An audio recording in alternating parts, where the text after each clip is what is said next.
दिसंबर की विदाई करने के लिए अप्रैल मिलने आया था। शिव तत्व है।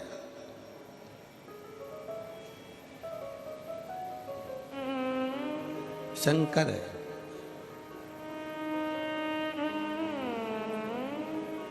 और मैं धन्यवाद देता हूं मेरठ के सभी रहवासियों को, मेरठ की इस पवित्र धरा के सभी निवासियों को कि आपकी भक्ति बड़ी प्रबल है, आपका विश्वास बड़ा प्रबल है। और आप मेरठ वासियों, आप सत्य पर टिकने वाले हो। असत्य को आपने दूर हटा दिया और सत्य सत्य ही रहता है। सत्य सत्य ही रहता है। हमने कथा के तीसरे दिन कहा था कि तेवर और जेवर दो घर छोड़ के आना। बोला था कि नहीं बोला था? अपना तेवर भी घर छोड़ो और अपना जेवर भी घर छोड़ो। शंकर से मिलने के लिए जा रहे हो, यहाँ जेवर और तेवर की तो जरूरत ही नहीं है। कितना भी तेवर वाला व्यक्ति हो, शमशान में जाकर तेवर दिखा दे, मरने के बाद कौन सा तेवर दिखाए बोलो? अच्छा अच्छा बॉडी बिल्डर भी खाक में मिल जाता है। वो शंकर की शरणागति है। हम दुनिया के लोगों से कहते हैं, जिसने प्यार ना किया हो एक बार शंकर की कथा को दिल से जाकर सुन लेना। शिव से तब प्यार हो जाएगा कि दूसरा सुहाएगा ही नहीं। और किसको प्रेम कहते हैं? शंकर जी के चरणारविंद के प्रति कितना प्रेम होगा जरा विचार करिएगा। आस्था चैनल वालों से कहूंगा, मैं बाहर बैठे हुए, जो गाड़ियों में बैठे हुए हैं, ऑटो पर बैठे हैं, छतों पर बैठे हैं, जिन्होंने पूरी रात निकाल दी एक जैसे केवल कथा के लिए, पूरी रात गाड़ियों पर चढ़े चढ़े बैठे रहे, पूरी रात तपतपाती हुई ठंड, कोहरा आज अभी तक खत्म नहीं हुआ। उस कोहरे में, इस तपतपाती हुई ठंड में लोग दिल से कथा का रसतत्व श्रवण करने के लिए पूरी रात इंतजार कर रहे हैं। जरा विचार करिएगा, इसको शंकर का प्रेम कहते हैं, इसको शिव की भक्ति कहते हैं, इसको अविरल भक्ति कहते हैं। ये विश्वास का पूंजी है।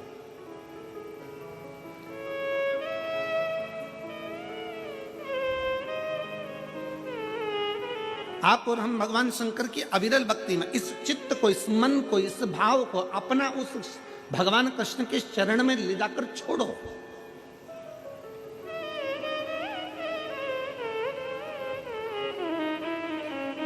भगवान कृष्ण के चरणों में ले जाकर इस दिल को छोड़ने का प्रयास करो।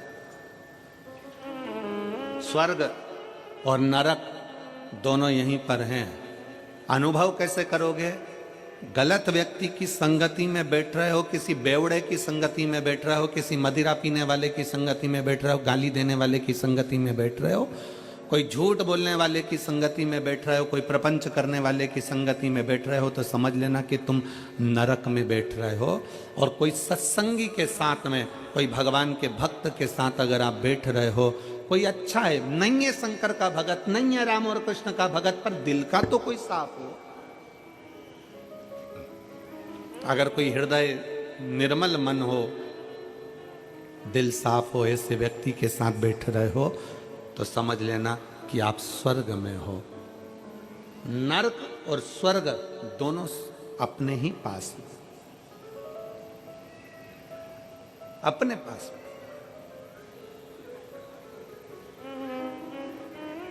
परिवार में जो संबंध नहीं होता ना, परिवार में जो रिश्ता नहीं होता ना, 7 दिन की कथा में लोग अलग अलग आकर बैठते हैं, अलग अलग लोग बैठते हैं, पहचान भी नहीं रहती, जानते भी नहीं है, पहचानते भी नहीं है, और कथा में जाकर बैठ जाते हैं। आपस में इनका इतना प्रेम हो जाता है, इतना प्रेम हो जाता है कि भोजन भी एक साथ करते हैं, चाय भी एक साथ पीते हैं, लड्डू तिल्ली का भी एक साथ खाते हैं, और बिस्कुट भी एक साथ खाते हैं, और पानी भी एक साथ पीते हैं। इतना प्रेम हो जाता है कि जब 7 दिन की शिव पुराण की कथा हो जाती है तो एक दूसरे को फोन लगाकर पूछते हैं, कैसे हो, बढ़िया हो, आनंद हो। ये संबंध है शंकर का, इसी को कहते स्वर्ग।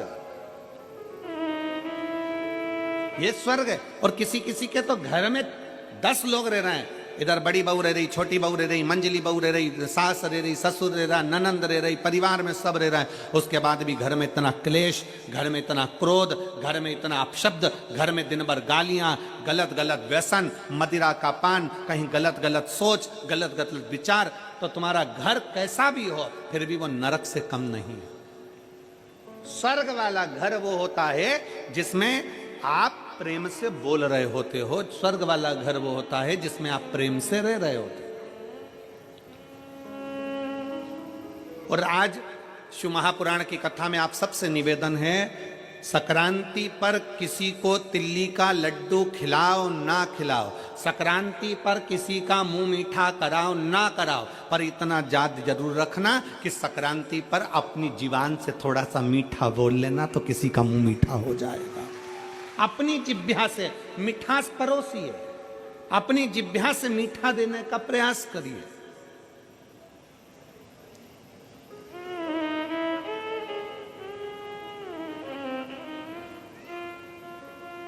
हम अपनी जिह्वा से मिष्ठान नहीं दे पा रहे हैं, वो देना है हमको।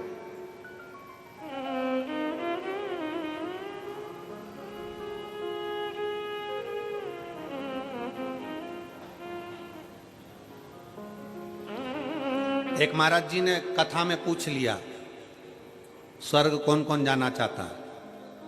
सब ने हाथ उठा दिया महाराज जी के कहने पर। जितने बैठे थे सब। आगे 80 साल की बूढ़ी मां बैठी थी, उसने हाथ नहीं उठाया।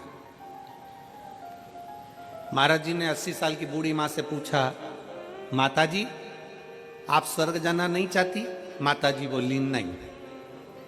क्यों? महाराज जी मैं स्वर्ग जाके क्या करूंगी? क्या करूंगी? अगर मेरी ये पड़ोसन सुधर जाए ना तो मेरा मोहल्ला वैसे स्वर्ग हो जाए।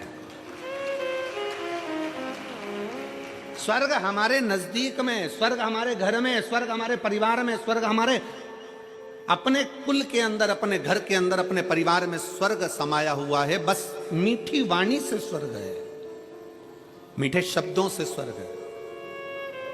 लड्डू बनाया तिल्ली का, गजक बनाई तिल्ली की, खूब शक्कर मिलाई, खूब गुड़ मिलाया, खूब प्रेम से तुमने लड्डू बनाया। पर कई कई घर ऐसे हैं कि लड्डू बनाने में भी कड़वी वाणी का प्रयोग हो जाता है। लड्डू तो बन रहा है पर आपस में इतना झगड़ा चल रहा है कि लड्डू में भी वो वाणी का असर आ गया। जिसने खाया खाते सी गालियां देना चालू, ट्रांसफर हो गया, लड्डू में ही गाली ट्रांसफर हो गई।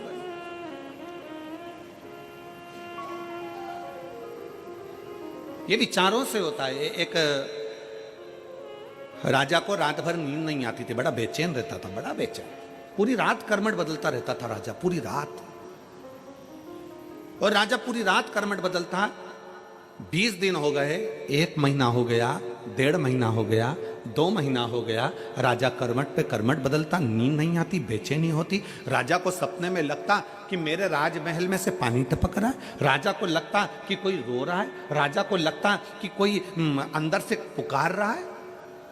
राजा अपने गुरुजी के पास गया, गुरुदेव मुझे समझ में नहीं आता कि मैं राजा हूं, नगर का राज्य मेरे पास में है, पर समझ में नहीं आता कि मुझे लगता है कि मेरे महल टूट गया, उसमें से पानी टपक रहा है,